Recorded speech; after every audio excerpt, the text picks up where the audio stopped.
now it's time to award our Finals MVP.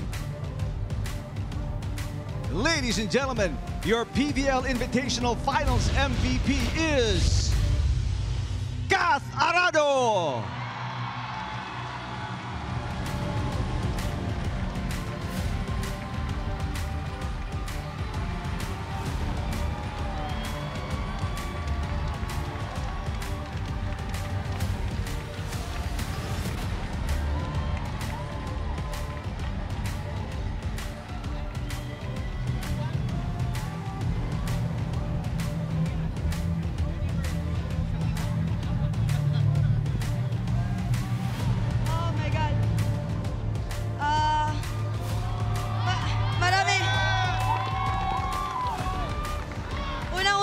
Gusto ko lang magpasalamat kila coach kasi grabe talaga yung tiwala na binibigay nila sa amin, sa management, sa mga tao po nandito na lagi po nakasuporta sa amin, manalo matalo.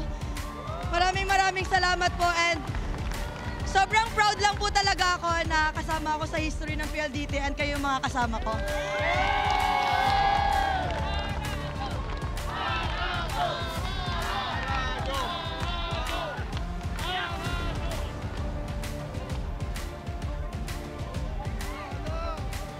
Congratulations, Kath Arado and the back-to-back champions, the PLDT High Speed Hitters.